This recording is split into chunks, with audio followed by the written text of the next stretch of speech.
Bismillahirrahmanirrahim. Assalamualaikum dan selamat tengah hari kepada semua sahabat trader.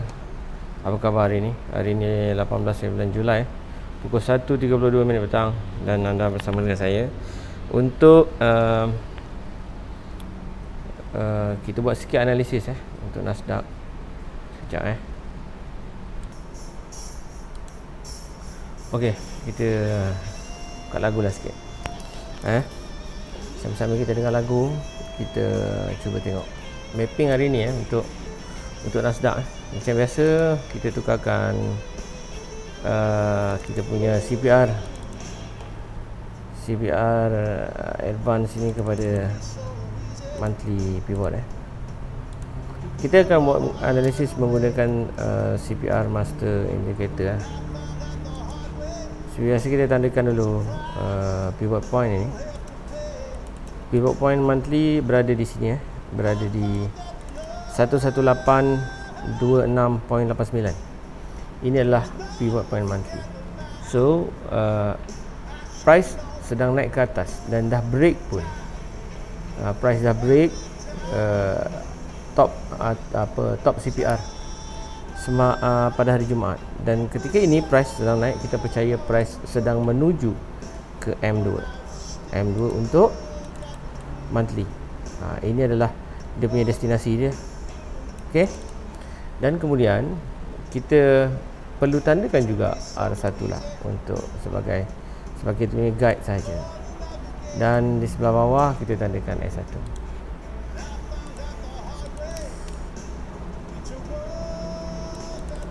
Okey. Kemudian kita tukarkan kepada monthly pivot, kepada weekly pivot.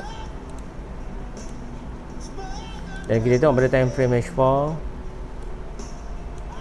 kita akan dapat lihat pivot point weekly dengan monthly ni agak rapat. So weekly kita tukar color macam biasa. Kita tukar color supaya kita tak keliru.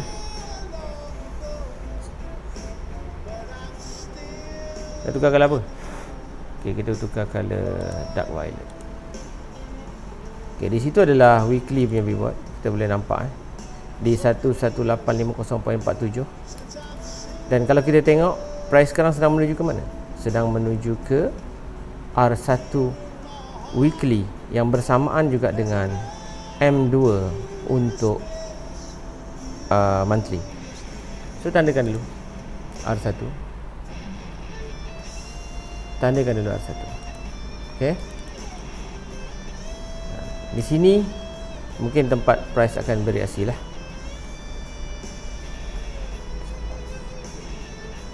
Tandakan S1 untuk weekly, dan kemudian kita tukar pivot kepada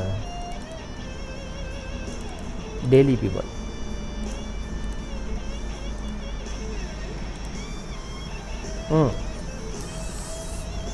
Bila kita tengok pada daily pivot, price sekarang ni berada di R1 daily pivot. Price sekarang ni berada di R1 daily pivot. Okey. Di sini adalah R1 daily pivot. Kita tukarkan untuk R1 ni, kita tukarkan color dia jadi medium turquoise. Okey. So di sini R1 dan juga pivot untuk daily adalah di sini. Kita tak tanda pun tak apa sebenarnya, sebab kita memang pun based on daily punya pivot. Jadi cuma kita tengok untuk kita lebih nampak, mungkin price boleh bergerak dalam range ini.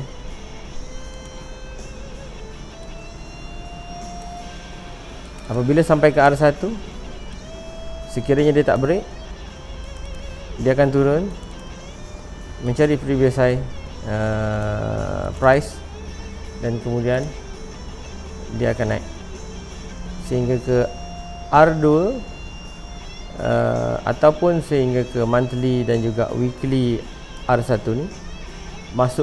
Dia akan masuk dalam zone ini, dan kemudian barulah dia buat penurunan. Berkemungkinan akan berlaku seperti ini. Sekiranya dia break,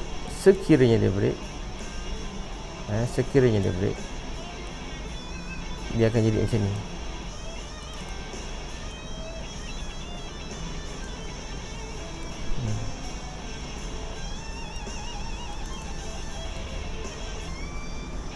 Okey. Dia akan jadi macam ni dan kemudian dia akan membuat penurunan lah. Ini besar kemungkinan akan berlaku untuk hari ini, dan kalau dia break R1 ini mungkin dia akan turun sampai ke pivot point ini, ke area sini, monthly dan weekly pivot point ini, dan kemudian barulah dia akan meneruskan kenaikan sekiranya dia mampu naik. Okey. Kalau dia tak mampu naik, dia akan turun. Ini adalah jangkaan-jangkaan yang kita boleh nampak, kemungkinan-kemungkinan besar yang boleh berlaku. Jadi untuk hari ini, apa yang kita boleh buat adalah kita perlu perhatikan dulu untuk confirmation kawasan-kawasan ni. Kita perlu perhatikan dulu apa yang ada di sebelah kiri. Di sebelah kiri,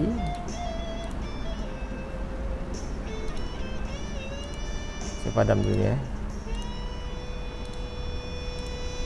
Kita tengok dulu apa yang ada di sebelah kiri. Okay. Price menuju ke atas. Jadi di sebelah kiri ni ada apa?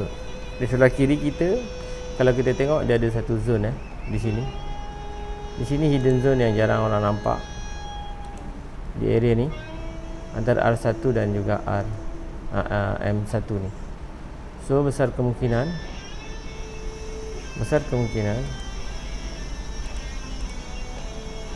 di sini akan menjadi satu tempat untuk price bertindak balas. Kalau dia tak berjaya break ni, dia akan turun dulu lah. Dia akan turun.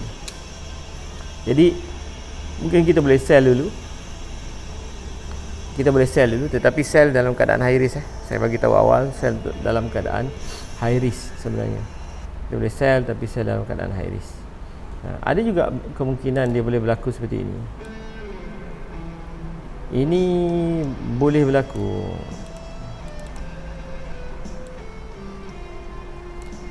Untuk hari ni kalau dia berjaya break M2, dia akan naik seperti ni. Okey. Dan kemudian barulah dia akan turun. Ini besar kemungkinan dia boleh berlaku. Kenapa saya kata boleh berlaku? Sebab yang pertama, bila dia mencari R1, dia tak berjaya break, dia akan turun mencari pivot semula. M2 ni adalah option. Biasanya medium ni, line M ni adalah medium. So medium ni dia kurang kuat berbanding dengan pivot point ataupun R ataupun S. Sebab M ni dia hanyalah medium. So kadang-kadang dia boleh tembus sebenarnya. Dia boleh tembus. Kalau dia tembus pivot point, yang lebih strong di mana? Zone yang dia akan turun, dia cari mana ni? Ini kerana apa? Kerana ini adalah weekly dan juga monthly punya pivot. Weekly dan juga monthly punya pivot. Besar kemungkinan dia boleh berlaku macam ni. Ini lebih jelas kita nampak lah. Jangkaan yang lebih jelas kita nampak lah. Besar kemungkinan boleh berlaku seperti ini. Selain daripada option-option yang saya bagi tahu tadi, kita tengok pada mana yang jadi dulu. Bukan kita sampai je kita entry, kita tengok mana arah dia dulu. Tunggu. Seperti yang semua tahu, trade ini adalah satu waiting game. Dia bukannya kita nampak boleh entry, kita boleh entry. Tak. Tunggu dan lihat pergerakan apa yang price nak buat apabila dia sampai satu tempat. Okey. Jadi kena tengok juga, kena perhatikan betul-betul. Ini besar kemungkinan boleh berlaku. Jadi kita tengok dua zone ini di M3 dan juga kalau nak besarkan zone ini kepada S1 pun boleh. Besarkan sampai S1 pun boleh. Kita bagi ruang pada dia sampai S1. Tunggu dekat area S1 ini untuk kita buy, dan juga kita tengok dia tembus tak R1 ini untuk kita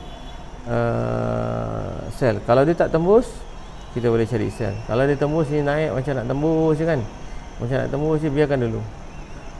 Mungkin dia mencari atas ni. Kalau dekat atas ni, saya berani bagi confirmation. di atas ini memang kita boleh sell lah.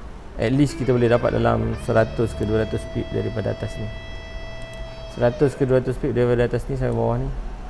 139 pip insya-Allah boleh dapat lah. Kan? Kalau dia break, just in case dia break. Hari ni dia break, dia berjaya break So apa yang kita perlu buat, kita tunggu dia retrace. Dia break sampai dia break sampai dia retrace. Dia retrace. Test mula masuk zone dan kemudian kita boleh buy di sini sampai ke atas ni. Tapi kena ingat dia dah berada di R2 tau. Ni dah bila break R1 dia dah sampai R2. R2 ni sangat berisiko untuk kita buy. Di R2, R3 ni sangat berisiko untuk kita buy lagi. Ini adalah salah satu kaedah dia lah. Sekejap Okey. Saya tak pada time frame M15 ni.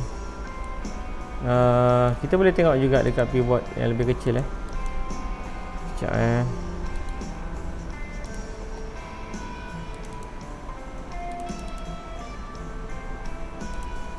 pada H4 punya pivot, kalau kita tengok memang keadaan price sedang menaik keadaan price sedang menaik.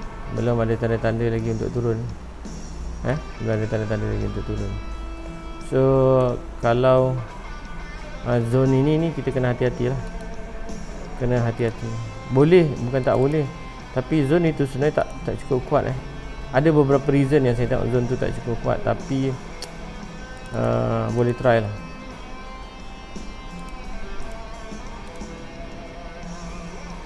Sebab dia dah break R1 pun. Bila dah break R1 ni agak berisiko lah zone ni.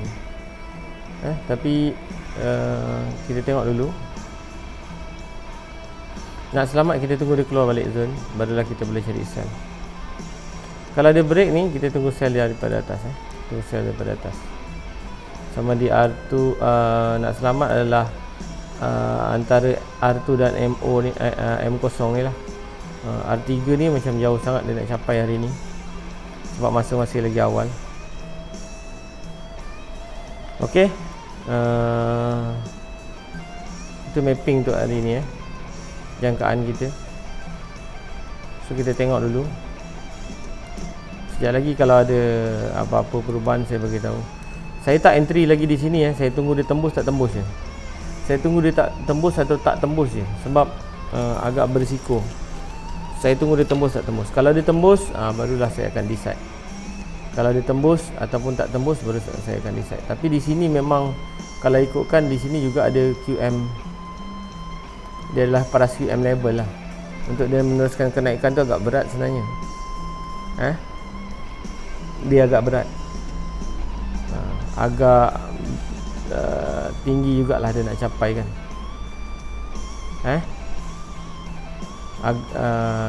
Sorry, bukan agak tinggi nak capai, agak keras juga dia nak tembus kawasan ni. Sebab di sini kalau kita tengokkan dia ada dia adalah QM level. Seperti yang semua tahu, QM ni adalah Quasimodo high, low, higher high.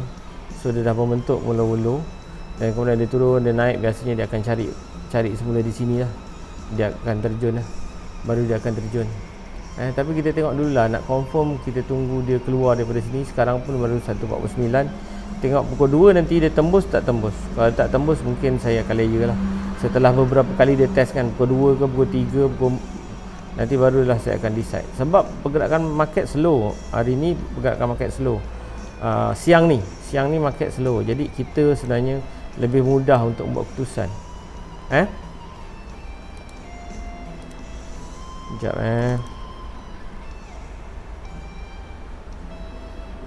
Saya harap anda tak ada masalah untuk faham Saya harap anda tak ada masalah untuk faham. Kalau tak faham boleh tanya. Tolong tengok video ini sampai habis dan tanya. Kalau tak faham boleh tanya. Itu je untuk Nasdaq hari ini. Sebelum tu saya nak tandakan dulu supaya anda boleh nampak. Dan mapping ni saya akan bagi kejap lagi Saya akan bagi kejap lagi dekat dalam bentuk gambar juga. So wajib tengok video ini. Kalau anda tak tengok video ini anda tak akan faham. Dan jangan salahkan saya kalau misal kata anda tak faham tapi anda tak nak bertanya, tolong jangan salahkan saya.